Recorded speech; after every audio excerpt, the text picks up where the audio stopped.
Jornal é a espécie que nos motiva esta conversa de hoje. Gonçalo, como é que está isso? Olá, Zé, é Vamos, verdade. Vamos vamos falar falar do do Tordo Torres. Jornal, que é o primeiro tordo desta série de conversas e, curiosamente, o mais raro dos quatro tordos que ocorrem habitualmente em Portugal. Ou seja, começamos logo pelo mais raro. E isto acontece porque, como já foi referido nas conversas anteriores, eu encontrava-me em viagem de Interrail pela Europa e esta observação foi feita na Suécia. E, portanto, na Suécia, o elenco de aves e a abundância das várias espécies é diferente daquilo que encontramos por cá.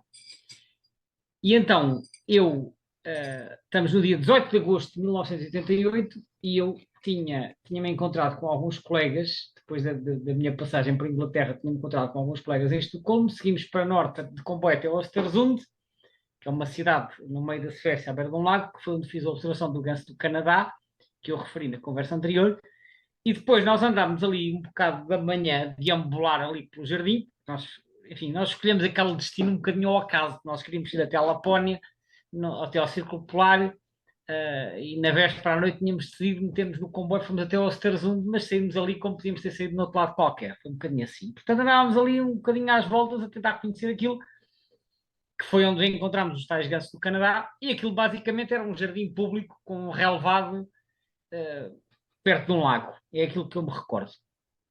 Ora, para além dos gansos do Canadá, havia outras aves no jardim. E como é normal, naquelas latitudes, deixavam-se ver bastante bem.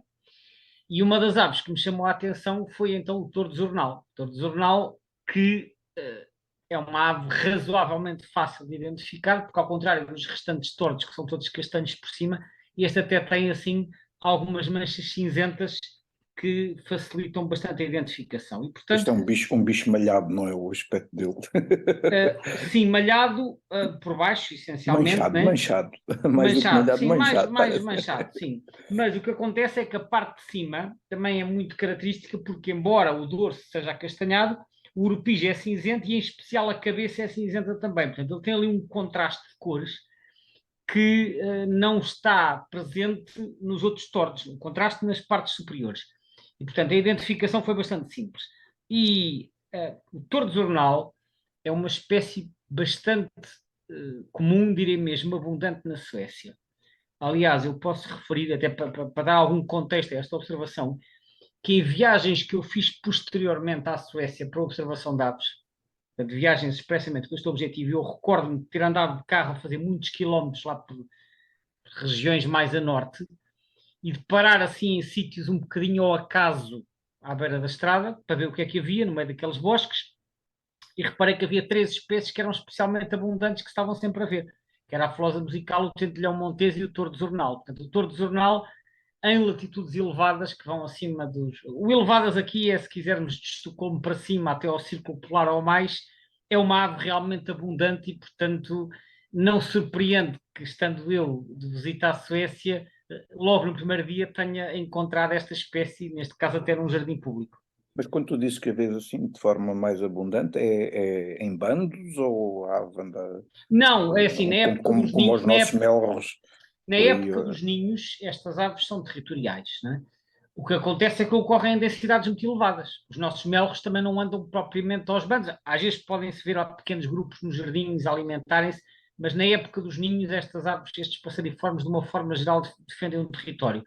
Agora, o que acontece é que eles ali encontram condições ótimas e, portanto, a densidade é muito elevada e é muito fácil encontrar esta espécie. Eu diria que é das espécies mais fáceis de observar na Suécia, ou pelo menos em certas partes da Suécia. De que é que se alimenta este bicho? Ora bem, como acontece com muitas outras aves que ficam na Europa todo o ano, e como acontece com a generalidade dos tordos, o regime varia consoante a época do ano. Nomeadamente, no inverno, no outono e no inverno, eles vão sobretudo para as vagas, ao passo que depois na primavera, na época dos ninhos, já tem uma maior percentagem de proteína. É o que acontece com muitas aves, ou seja, As aves que nidificam, tirando aquelas que têm uma dieta muito especializada, a maioria delas acaba por ter uma, uma alimentação, um regime alimentar mais, com maior percentagem de matéria animal durante a época dos ninhos, porque são alimentos ricos em proteínas, mas esse tipo de alimentos escasseia muito no inverno, e no outono e no inverno, e então aí viram-se muito para as vagas. Quando estamos a falar de matéria animal, neste caso são essencialmente invertebrados, né? Portanto, minhocas, caracóis, lesmas, centopeias, escaravelhos e outro tipo de invertebrados de pequena e média dimensão. Aí está, é uma ave migradora. No entanto, quando nós olhamos para os mapas de distribuição desta espécie, basicamente a distribuição resume-se à Europa, ou seja, ela migra, mas migra dentro da Europa, não é verdade?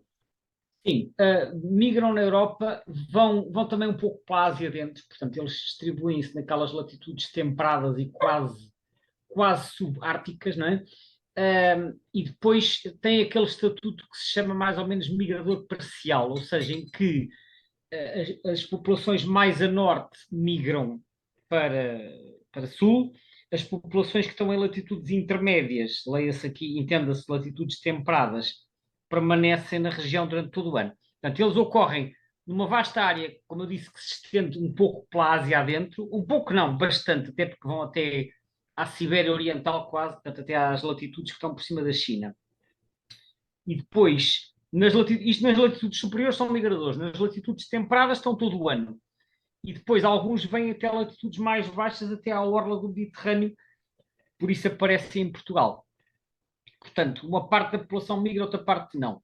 E eu recordo-me quando residi na Alemanha, há muitos anos atrás, que era uma ave também que na Alemanha, nomeadamente no inverno, era relativamente fácil de ver também.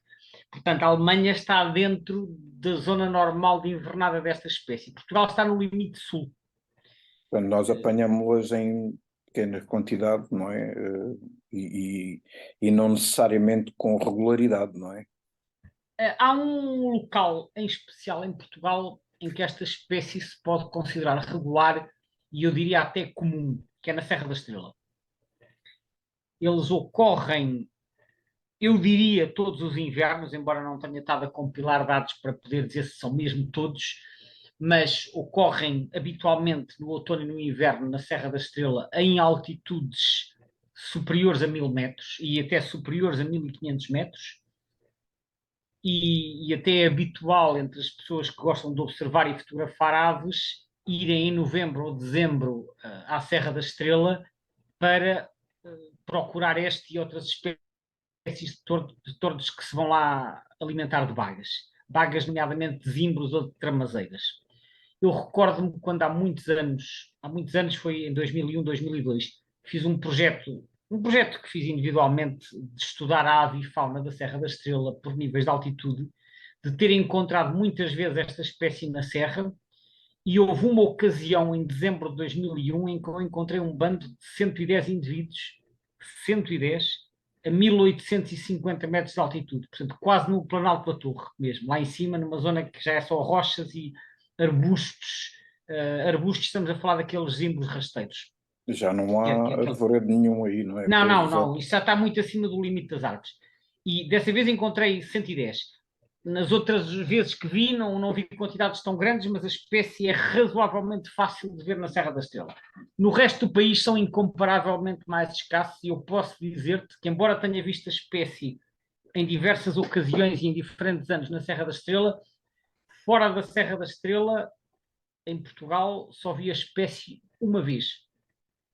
Foi em 2011, perto de Évora, portanto no Alentejo Central, vi uma vez 4 indivíduos. De resto, não tenho observações em Portugal e posso também dizer-te, com base na informação que tenho, que em toda a metade sul do país eles são, podemos dizer, raros, embora não sejam raridade, mas é uma espécie rara que não aparece todos os anos. Na metade norte talvez sejam um bocadinho mais frequentes, e em particular na Serra da Estrela, como eu disse, porque preferem zonas de altitude. Aliás, e em que altura do ano é que será melhor então para fazer no outono e no inverno, ou seja, eu acho que eles fazem alguns movimentos. Eu não tenho ido lá nos últimos invernos, mas a ideia que eu tenho dos comentários que vou ouvindo de outras pessoas é que aparecem grandes números no outono para se alimentarem de vagas, mas depois, quando deixa de haver vagas, os tortos também se vão embora. Não fiz uma monitorização. Agora, eu vi esse bando com 110, mas procurei no eBird para ver se havia observações também assim de quantidade e registrei uma observação mais recente, de há 2 ou 3 anos, também na Serra da Estrela, de um bando com 300 tordos jornais. Portanto, aparentemente, em certos anos, aparecem lá bandos realmente numerosos. E eu estive a ler a situação em Espanha para perceber se era semelhante, e efetivamente, num livro sobre as aves da Península Ibérica, mas que tem muito detalhe para o que se passa em Espanha, eles também referem que nesse país, onde a espécie também é apenas invernante, eles ocorrem sobretudo em zonas de alguma altitude, na Cordilheira Cantábrica, nos Pirineus e no Sistema Ibérico, ou seja, nas cordilheiras montanhosas da metade norte da península. Portanto, eles, em Espanha, tal como em Portugal, eles são muito escassos na metade sul. Portanto, assim, grosso modo, vamos dizer, para sul de Madrid já se vê muito poucos. Aparecem mais na metade norte e dentro da metade norte é nas zonas montanhosas. Portanto, a sensação que fica é que eles, os que chegam à península, vão para, não são muitos, ficam na metade norte e vão para as zonas de altitude explorar estes arbustos com bagas, talvez porque aprenderam a explorar este nicho que outras aves não aproveitam porque o clima já está muito frio para outras espécies. Eu, por acaso, não me recordo ao certo, mas terei eventualmente duas observações da espécie, uma aqui em Setúbal, curiosamente, até perto do estuário, e outra na zona da Guarda. Na zona da Guarda, uma das coisas que me chamou a atenção foi que eu vi juvenis. Portanto, os juvenis eventualmente migram também logo com os pais. Podem não migrar com os pais, porque muitas aves, depois de ficarem independentes, migram sozinhas e depois podem se juntar a outras da mesma espécie que podem não ser da família. O que tu terás visto são juvenis que ainda retêm uma parte da plumagem de juvenil, Sim, sim, sim. mas depois migram normalmente. Agora, não quer dizer que eles migrem em família, ou seja, porque as famílias, não sei como é que é no caso desta espécie, mas muitas vezes as famílias desagregam-se no final da época dos ninhos e depois vai cada um à sua vida, o que não quer dizer que não possam juntar-se a outros indivíduos da mesma espécie que não têm nada a ver com a família. Sim, até já falámos Agora, noutras espécies em situações em que os juvenis dispersam mesmo assim para sítios completamente estapafúrdios até fora das rotas de migração sim, normais, não é? e muitas aves migram sozinhas que têm lá o instinto migratório, quer dizer, ninguém lhes ensina o caminho, umas vão na direção certa e chegam ao destino, outras vão na direção errada e não sobrevivem. Agora, o facto de teres visto em Setúbal, eu também, como referi, eu vi em Évora e até há registros no Algarve. Portanto, eles aparecem no Sul, só que no Sul são muito escassos. Portanto, no Sul aparece um, dois, raramente mais. No Norte, embora não sejam abundantes, são um bocadinho mais frequentes. E, curiosamente, os dados que há para a Espanha, não tenho muito destes dados para Portugal, mas os dados que há para a Espanha mostram que há uma enorme variabilidade no número de aves que chega ao nosso país. Ao nosso país, não, peço desculpa, à Península Ibérica.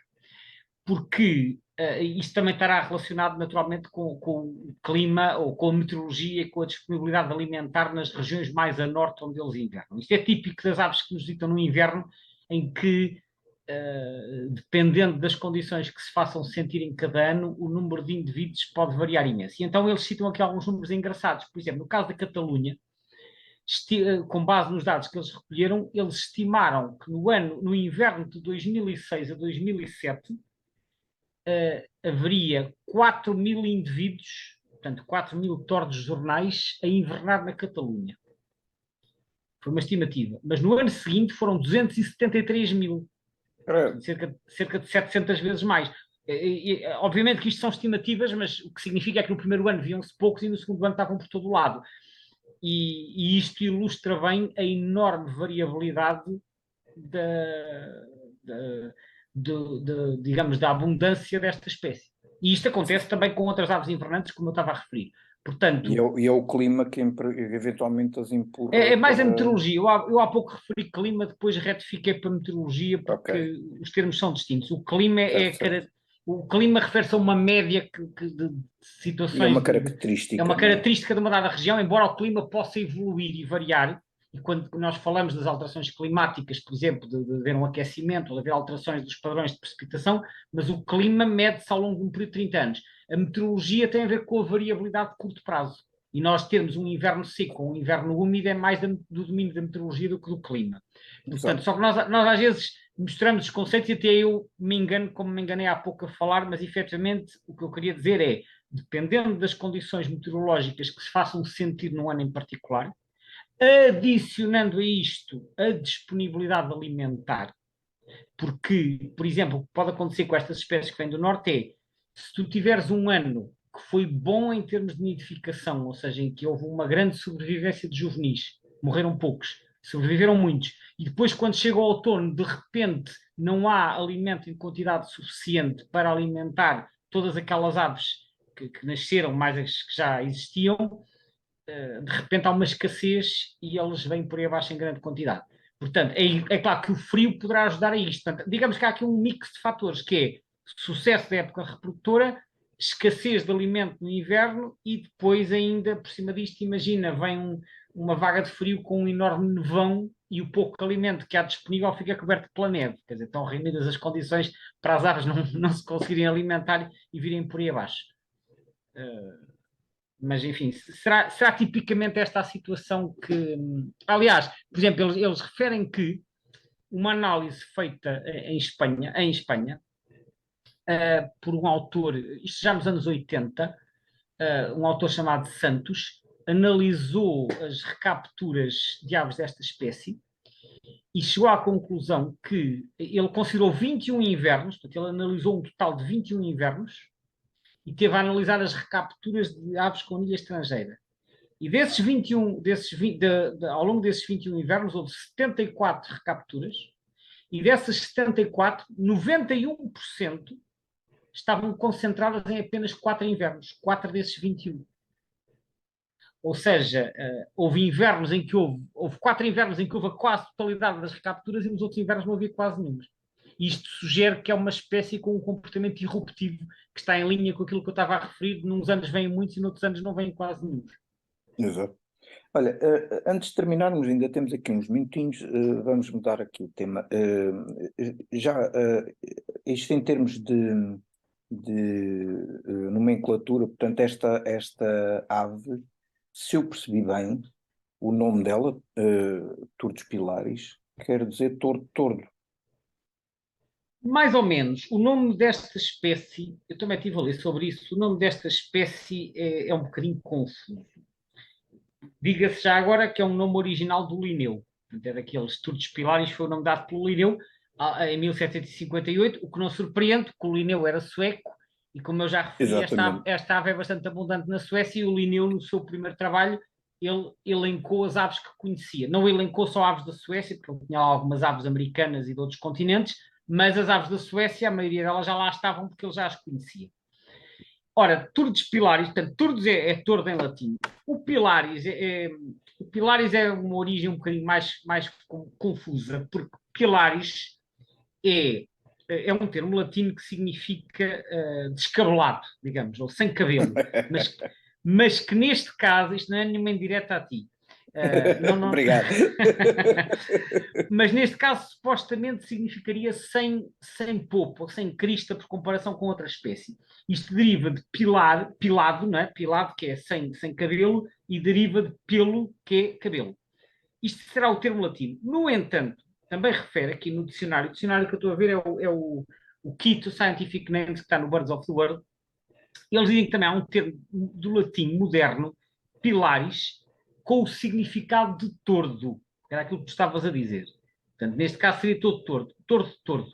Mas o autor também refere que há aqui uma aparente confusão de criar este termo a partir de pilos por uma má tradução do grego, porque em grego haveria a palavra tricas, que é um tipo de tordo, e tricos, que é cabelo. E, portanto, não te esqueças que há muitos termos que nos chegaram ao nosso idioma através do latim, mas que têm origem no grego. Portanto, passam do grego para o latim e depois do latim para as outras línguas latinas. E alegadamente terá havido aqui uma confusão entre tricos e tricas, que seriam palavras muito parecidas, mas com significados muito diferentes, e então é que cabelo aparece misturado com tordo.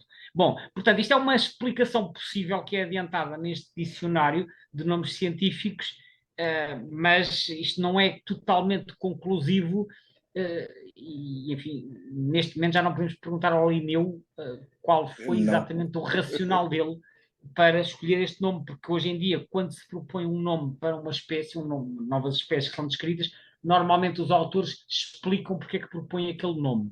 Mas eu julgo que o Linneu, digo julgo porque não tenho a certeza se foi sempre assim, julgo que o Linneu, em muitos casos, ele criou os nomes, porque ele popularizou esta nomenclatura, ele criou os nomes, mas não fez grandes elaborações sobre a justificação dada para os nomes. Então, ele atribuiu esses nomes e eles foram ficando, e neste caso nunca foi alterado o Tordes Pilares. Portanto, o tordo que estavas a referir é uma explicação possível para este nome, não é a única, porque também poderia ser tordo pelado, embora isto, do ponto de vista morfológico, não corresponda muito ao bicho. Portanto, ficamos aqui na dúvida o que é que o Linneu queria dizer quando lhe chamou de Tordes Pilares. Enfim, é só mais um nome esquisito, pronto. Exatamente, mas é um nome esquisito. Gonçalo, ausente dos Açores e da Madeira, não é Ausente dos verdade? Açores e da Madeira. Pronto, e assim terminamos a É nossa capaz de haver, é conversa. capaz de haver algum registro pontual, não fui verificar, mas se houver é claramente uma raridade na região. Exato. Muito obrigado, Gonçalo, por mais esta conversa. Obrigado, eu. Obrigado a quem nos ouviu também. Até à próxima. Venha à próxima.